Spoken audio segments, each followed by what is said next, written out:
여러분 반갑습니다. 심혜영 원장 서정호 목사입니다.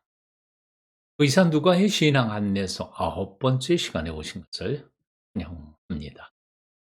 오늘은 착각하지 마세요란 제목으로 누가복음 2장 41절부터 52절까지 말씀 함께 공부하도록 하겠습니다. 먼저 찬송가 440장 함께 부르시겠습니다.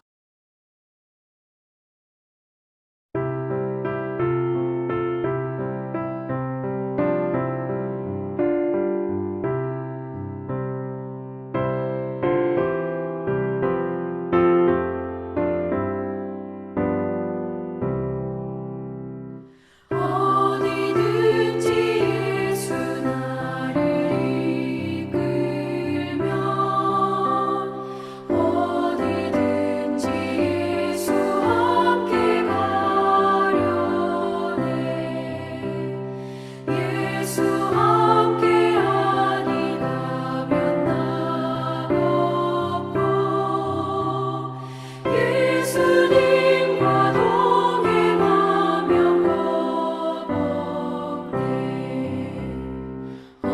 어디를 가든지 겁낼 것 없네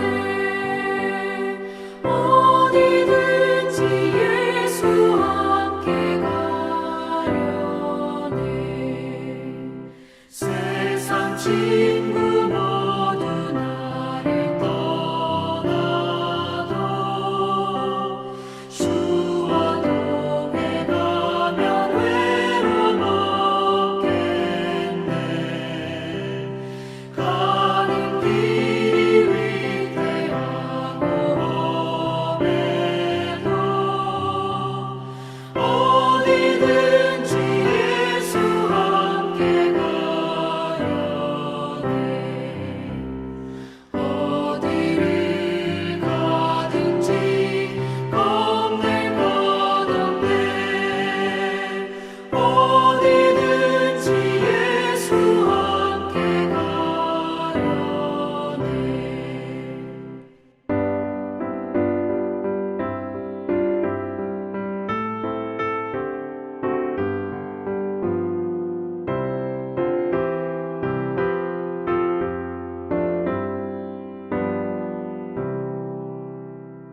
어두운 그늘 나를 애워쌀 때에 주가 함께 계신 믿고 자려네 죽은 후에 천국에서 태어나 예수 함께 길이 길이 살리라 어디를 가든지 겁낼 것 없네 어디든지 예수 함께 가려네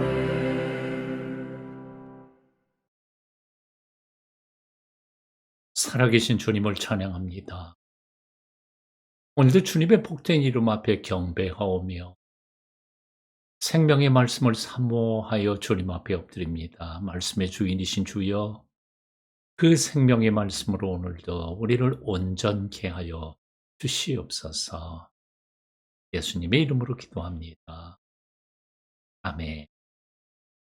네 부모가 해마다 6월절이 되면 예루살렘으로 가더니 예수께서 12살 되었을 때 그들이 이 절기의 관례를 따라 올라갔다가 그 날들을 마치고 돌아갈 때에 아이 예수는 예루살렘에 그 부모는 이를 알지 못하고 동행 중에 있는 줄로 생각하고 하룻길을 간 후 친족과 아는 자 중에서 찾되 만나지 못하며 찾으면서 예루살렘에 오라.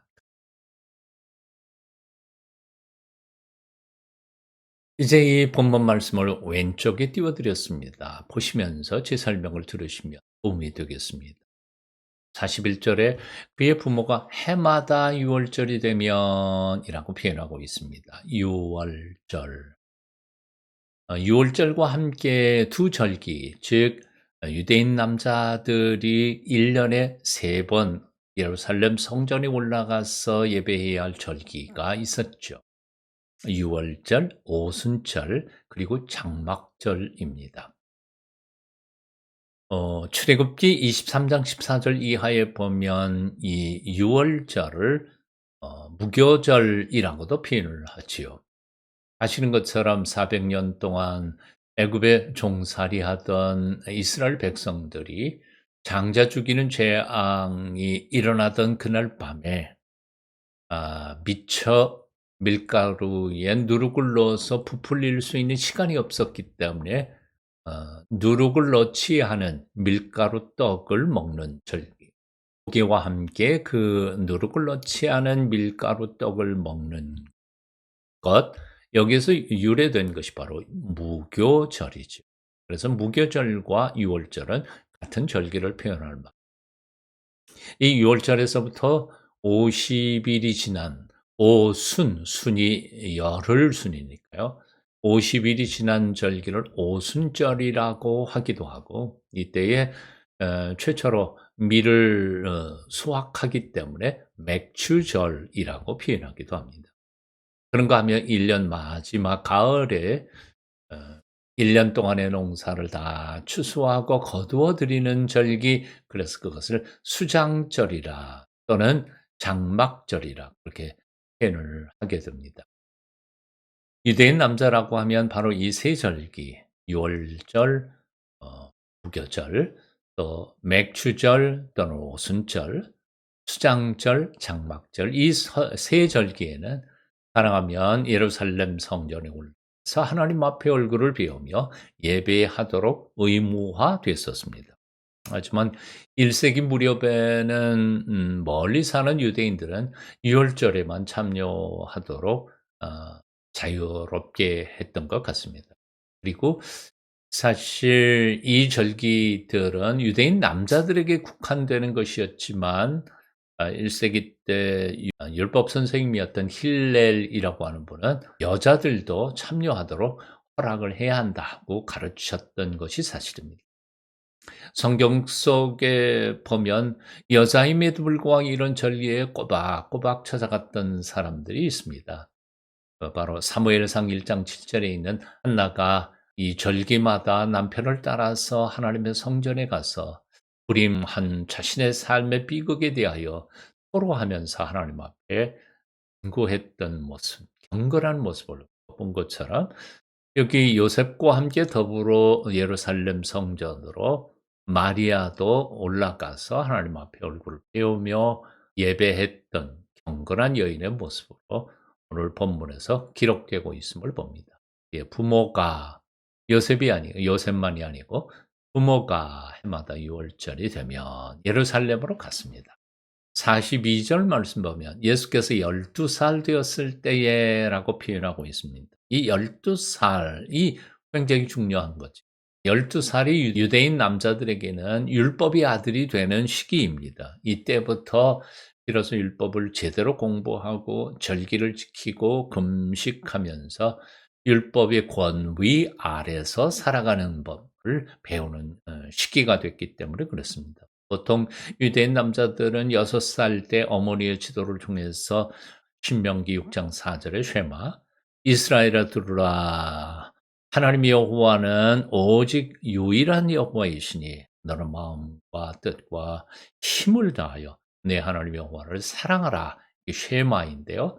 이것을 암송하거나 아니면 시편의 중요한 구절들을 암송하도록 훈련하고 배우게 됐었던 것이죠. 10살 때에는 구전율을 기록한 미시나를 배우기 시작하고 12살 때에는 율법의 아들로서 본격적으로 율법을 배우며 그것을 지키는 훈련을 하게 되다가 18세에는 미시나를 또 재해석한 게마라라고 하는 책을 공부를 하게 됩니다. 예수님께서 바로 그렇게 12살 되었을 때에 율법의 아들로서 하나님의 성전에서 율법을 배우기 시작하는 나이가 되었다는 것입니다. 그래서 42절에 예수께서 12살 되었을 때에 그들이 이 절기의 관례를 따라 올라갔다가 이제 겁니다. 그리고 오늘 43절에 보면 그날들을 마치고 돌아갈 때에 그날들을 마쳤습니다. 원래 예루살렘에서 멀리 떨어져 살고 있는 유대인들에게 있어서는 유월절 7일을 끝까지 참여할 의무는 없었지만 요셉과 마리아는 그 의무를 다하고 끝날 때까지 같이 있다가 이제 돌아가게 됩니다. 그런데 문제는 바로 여기에 생기는 거죠. 그날들을 마치고 돌아갈 때의 아이 예수는 예루살렘에 머무셨더라. 여기 아이 예수 그랬지만 사실은 번역을 제대로 한다면 아마도 소년 예수 이렇게 번역했어야 될 것이라고 생각합니다. 일단 소년 예수는 예루살렘에 머무셨습니다. 그 이유는 그 뒤에 나오지만 43절 끝부분에 보면 그 부모는 이를 알지 못하고라고 표현했습니다. 이를 알지 못했다. 무엇을 알지 못했습니까? 소년 예수가 동행하지 않고 예루살렘에 머물고 있다는 사실을 몰랐다 하는 것이죠. 여기 알지 못하고라는 것은 이중적 의미를 가지고 있습니다. 1차적으로는 예수님께서 예루살렘에 있다는 사실을 몰랐다는 것이지만 동시에 예루살렘에 예수님이 머무신다는 것을 모르는 이유가 뭐였느냐 하는 거죠.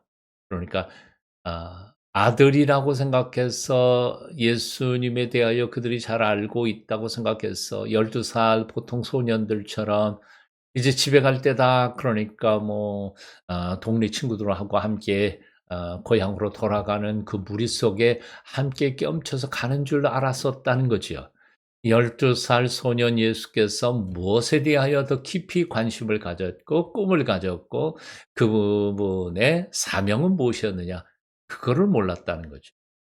쉽게 말하면 이 소년 예수의 아이덴티티 정체성에 대하여 몰랐기 때문에 그가 그 예수님 소년 예수를 잃어버리고 만 것이었다는 사실입니다. 그래서 알지 못했다라고 하는 이 단어 곰곰이 생각해 보면 굉장히 많은 의미를 품고 있다고 생각합니다. 자, 44절에 보면 동행 중에 있는 줄로 생각하고 여기 생각하고라는 단어도 굉장히 중요한 의미를 가지고 있음을 봅니다. 여기서 생각하다라는 단어는 헬라어로 노미조라고 하는 표현인데 생각하다, 간주하다 또는 익숙하다라는 뜻으로 해석을 할 수 있습니다. 이 얘기는 너무나 익숙해져서 즉 습관이 되어 있다가 보니까 이번에도 지난번처럼 그렇게 될 것이라고 간주해서 착각하는 행위를 표현하는 말이었다고 생각합니다. 자, 그래서 오늘 본문에서 우리에게 주시는 첫 번째 메시지는 바로 이런 겁니다. 착각하지 말라는 겁니다. 왜 알지 못합니까? 몰라서 그런 거죠. 아들이 어떤 존재인지를 모르고 아들의 꿈이 무엇인지를 몰라서 무지해서 아들을 잃어버린 거죠. 왜 아들을 잃어버립니까? 생각하고. 생각한다는 것은 습관의 길들이다가 보니까 '아 그럴 거야. 같이 갈 거야.'라고 생각하는 잘못된 습관에 배어서 자신의 과거의 습관에 익숙해지다가 보니까 아들을 오해한 것이죠. 착각한 것이었습니다. 1세기경에 예루살렘 성에서 유월절에 예배할 때에 이스라엘 백성들 또 특별히 유대인 남자들이 약 100만 명 이상 모였다고 그럽니다. 100만 명 이상 사람들이 모이는 곳이었으니까 아이들 잃어버리는 것은 십상이지 않았을까 생각도 해 봅니다. 그럼에도 불구하고 요셉과 마리아의 아들에 대한 불찰, 부주의 이것은 언급하지 않을 수가 없었던 거지요. 부주의한 배경에는 바로 이런 것, 아들을 몰랐다. 아들의 정체를 모르고 아들의 성향과 꿈과 비전을 잘 몰랐다는 것이고요. 또 친구들과 아이들과 함께 동행할 거라고 하는 익숙한 습관, 잘못된 습관이 오해를 착각을 불러오게 했었다는 사실입니다. 오늘은 이 사건을 통해서 오늘 우리들의 신앙생활을 가만히 돌아보면 그렇습니다. 우리도 똑같죠. 2000년 전에 성부모에게만 일어났던 사건이 아니라 오늘날 신앙생활을 잘하고 있다는 우리 자신도 예수님과 동행한다고 생각하지만 사실 거룩한 경건의 습관에 너무 익숙해져서 예수님과 동행하지 않으면서도 동행한다고 착각하면서 살아가는 그리스도인들이 너무 많다는 거예요. 예수님을 의식하지 않으면서도 예배할 수 있고요. 예수님을 사랑하지 않으면서도 여전히 교회에서 봉사하고 직분에 올라갈 수도 있는 거죠. 예수님을 의식하지 않으면서도 나는 경건하고 거룩한 신앙이라고 착각하는 경우들이 얼마나 많이 있는지 모릅니다. 바로 이런 점에서 우리가 기억해야 할 것이 있습니다. 날마다 우리가 정말 예수님의 사람인지, 내가 예수님을 생각하면서 예배하고 있는지, 경건하게 내가 하나님의 뜻대로 살아가고 있는지, 내 마음에 예수님을 사랑하면서 살아가고 있는지에 대하여 늘 잊지 말아야 할 것입니다. 히브리서 기자는 그래서 이렇게 표현하고 있습니다. 그러므로 함께 하늘의 부르심을 받은 거룩한 형제들아, 우리가 믿는 도리의 사도시며 대제사장이신 예수를 깊이 건성으로 생각하면 안 됩니다. 어떤 분이 표현했던 것처럼 일주일에 딱 한 번 예배드리면서, 그것도 이 생각 저 생각 잡생각으로 예배를 드리면서도 우리가 예수님을 생각한다고, 예수님을 믿는다고, 예수님을 신뢰한다고 생각하는 것은 착각이라는 것이에요. 착각하지 마세요. 매 순간 내 안에 계신 예수 그리스도와 함께 동행하면서 살아가는 깨어 있는 영성의 사람들이 되어야 할 줄로 믿습니다. 두 번째 본문을 읽어봅니다. 사흘 후에 성전에서 만난즉 그가 선생들 중에 앉으사 그들에게 듣기도 하시며 묻기도 하시니 듣는 자가 다 그 지혜와 대답을 놀랍게 여기더라. 그의 부모가 보고 놀라며 그의 어머니를 이르되 아이야 어찌하여 우리에게 이렇게 하였느냐. 그러나 내 아버지와 내가 근심하여 너를 찾았노라. 예수께서 이르시되 어찌하여 나를 찾으셨나이까. 내가 내 아버지 집에 있어야 될 줄을 알지 못하셨나이까 하시니 그 부모가 그가 하신 말씀을 깨닫지 못하더라. 두 번째 본문 옆에 띄워드렸습니다. 오늘 본문이 이렇게 표현하고 있습니다. 46절에 사흘 후에 성전에서 만난지 그가 선생들 중에 앉아 그들에게 듣기도 하시며 묻기도 하시니, 듣기도 하시며 묻기도 하시니. 율법 선생님들, 즉 랍비들이 율법을 가르치는 방법이 바로 이런 것이었습니다. 듣기도 하고 또 묻기도 하면서 율법을 배워가는 학습의 현장이 바로 그런 모습이었던 거지요. 이것은 유대 율법뿐만 아니라 헬라 철학의 선생님들과 제자들의 교수 방법도 또한 비슷했던 것이라고 생각합니다. 어떤 분이 그런 표현을 했어요. 질문만 잘해도 본질을 파악하는 데 큰 도움이 된다는 거죠.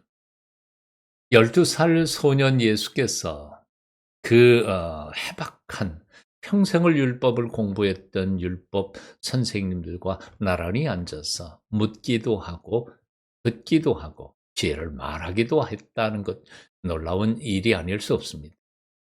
47절에 보니까 이런 말씀이 있어요. 듣는 자가 다 그 지혜와 대답을 놀랍게 여기더라. 그럴 수밖에 없는 것이었겠죠.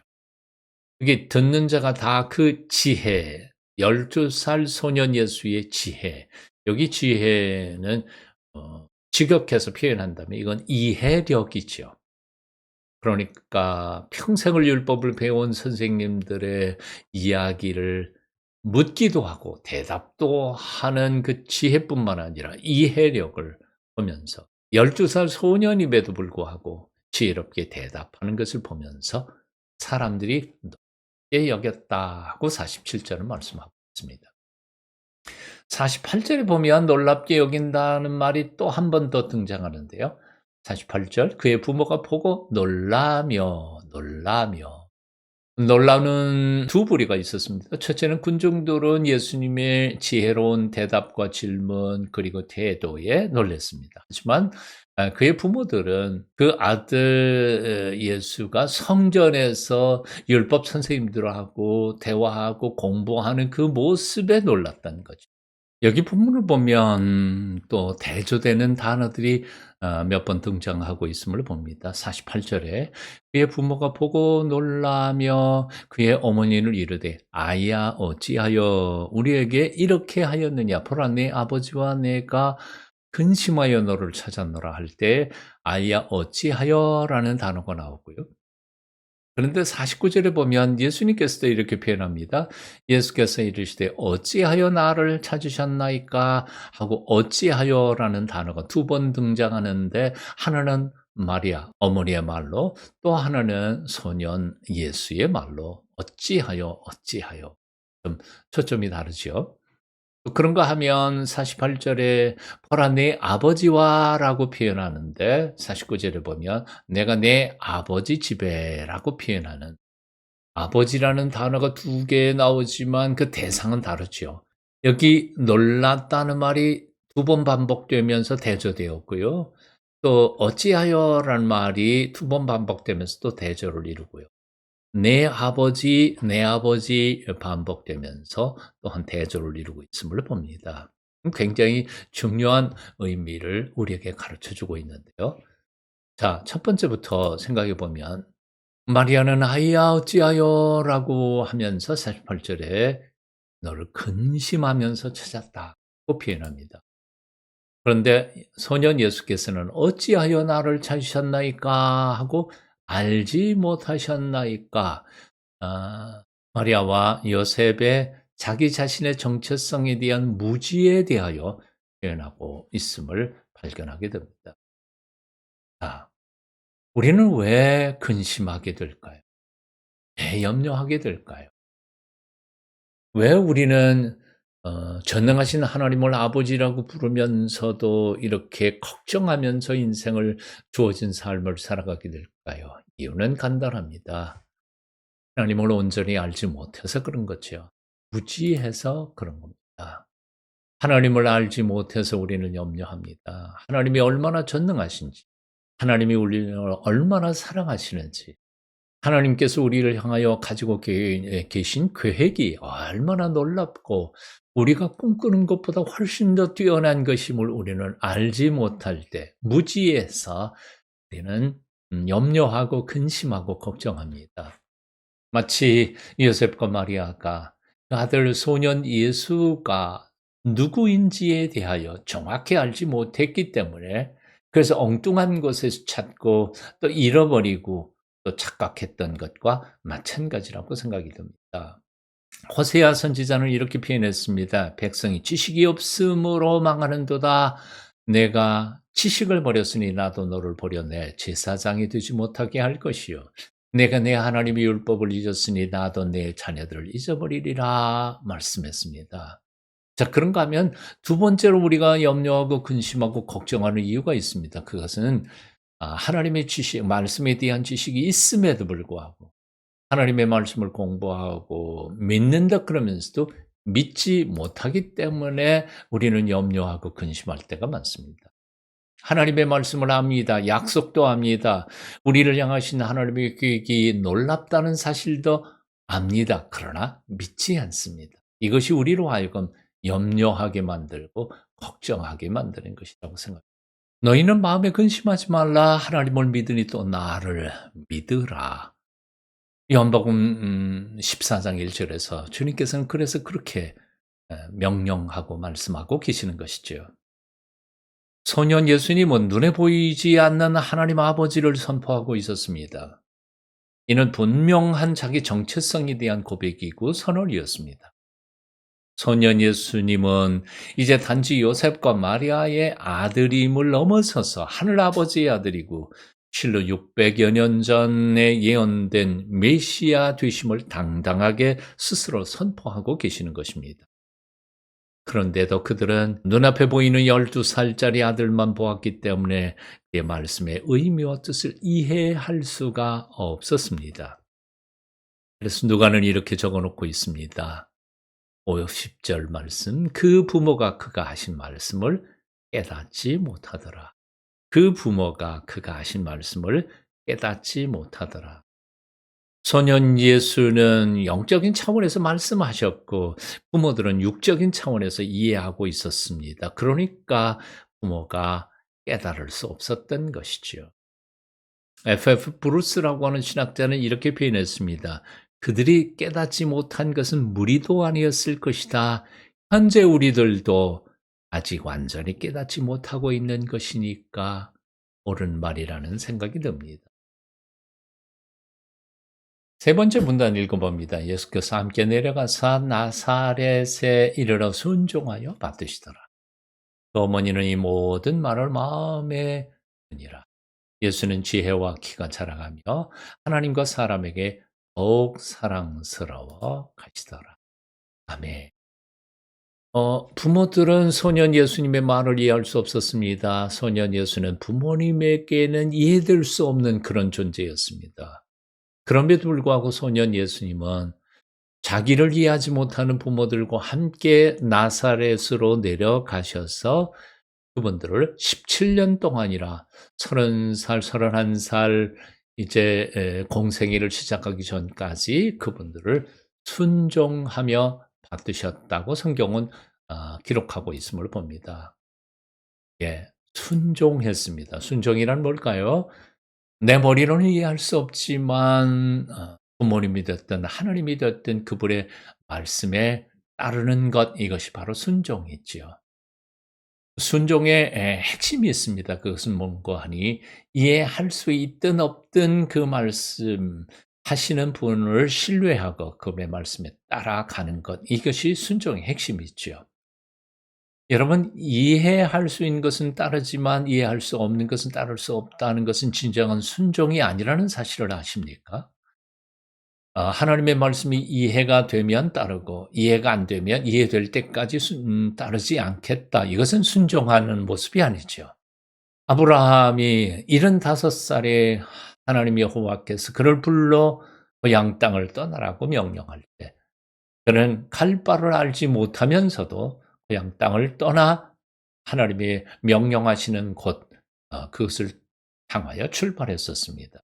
믿음의 조상 아브라함의 첫 출발이 바로 이런 순종의 시작이었던 거죠.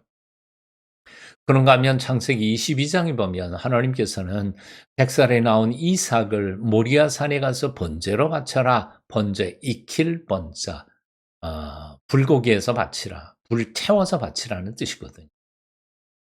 어떻게 그것을 이해할 수 있었겠습니까? 100살에 주신 하나님의 선물, 사랑하는 아들, 그것도 하나밖에 없는 아들을 번제로 하나님 앞에 바친다는 게 사랑의 하나님께서 하실 말씀일까? 이해 절대로 안 됐을 겁니다. 하지만 그것에 순종함을 보일 때 하나님께서 그의 믿음을 인정하셨던 것이지요. 순종이란 이해할 수 없는 하나님의 명령 앞에서도 따라가는 것을 순종이라고 말할 수 있습니다. 그런데 여기 본문에 보면 자신을 이해하지 못하는 육신의 부모 앞에도 예수님께서는 순종하셨습니다. 그리고 따라 그분들 섬기면서 살아갔다고 본문은 말씀하고 있음을 봅니다. 이것은 바로 우리 자녀들이 어떻게 육신의 부모에게 순종해야 하는지를 잘 보여주고 있는 모범의 모습이 아닐까 생각해 봅니다.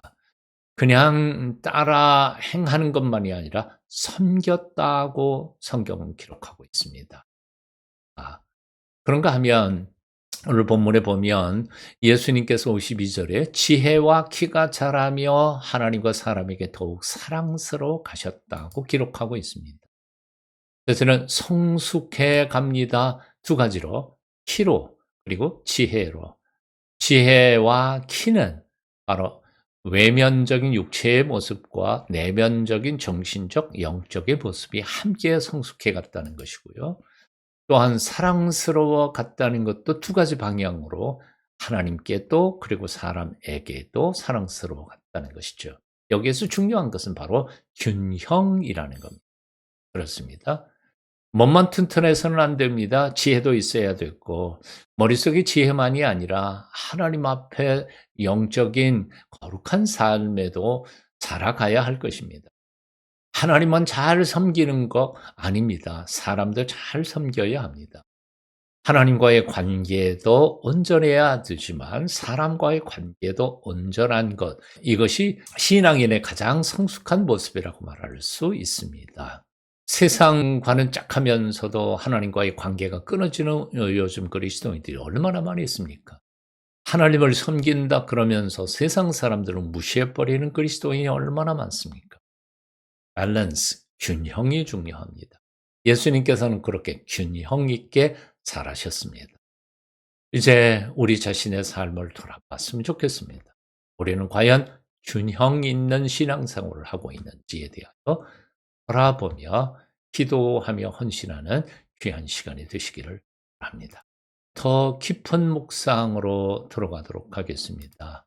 말씀이신 주님 앞에 모든 것 내려놓고 들려주시는 음성 듣습니다. 주님 말씀하소서. 주의 종이 듣겠나이다. 잠깐 동안 묵상하시겠습니다.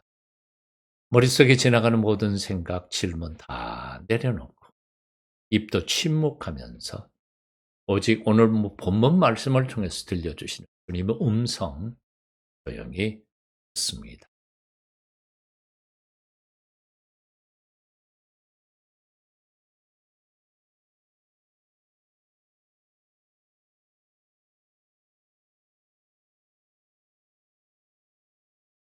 영원토록 찬양받으실 주님, 오늘 이 순간에도 우리와 함께 계심을 감사합니다.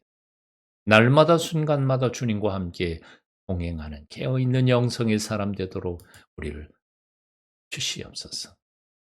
믿음 없어서 주님의 약속 의심치 않고 주님의 능력 신뢰하지 못해서 두려움 속에 살지 않게 하소서. 오늘도 어려움 중에 있는 이들에게 긍휼과 은혜를 통하여 고난 중에서도 능히 감당할 수 있는 용기, 압력, 허락하옵소서.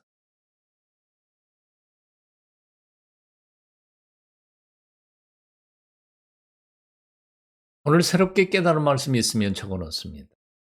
새롭게 결심한 일이 있으면 또 잊기 전에 씁니다. 한 줄부터 쓰기 시작해보죠. 참여하고 있는 카톡방의 모임에 개인적으로 생각을 나누고 믿음의 식구들과 함께 나누면서 우리는 성장하고 성숙합니다.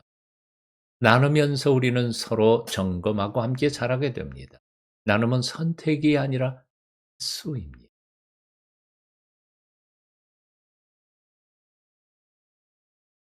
하늘에 계신 우리 아버지, 아버지의 이름을 거룩하게 하시며 아버지의 나라가 오게 하시며 아버지의 뜻이 하늘에서와 같이 땅에서도 이루어지게 하소서. 오늘 우리에게 일용할 양식을 주시고 우리가 우리에게 잘못한 사람을 용서하여 준 것 같이 우리 죄를 용서하여 주시고 우리를 시험에 빠지지 않게 하시고 악에서 구하소서. 나라와 권능과 영광이 아버지의 것입니다.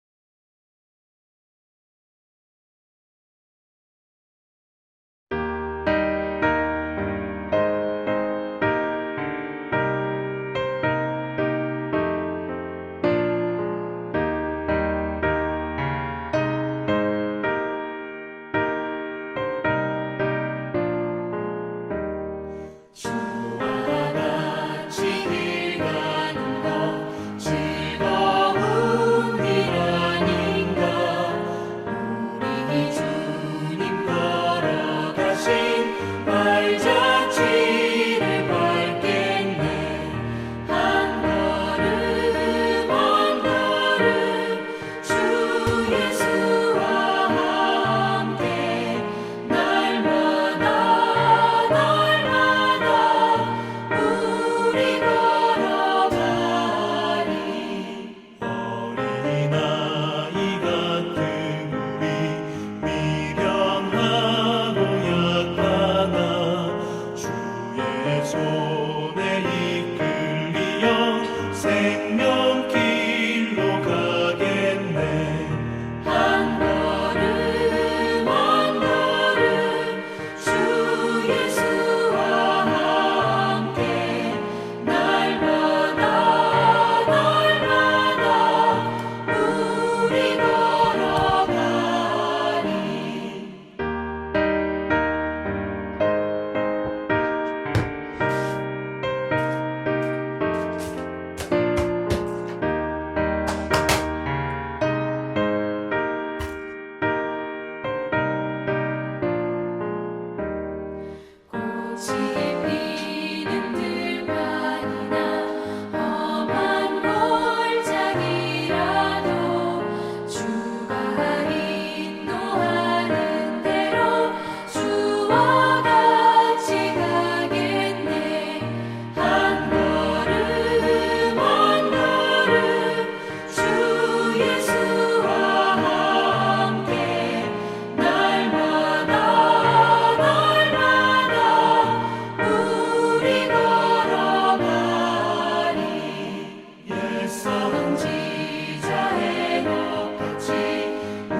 누리고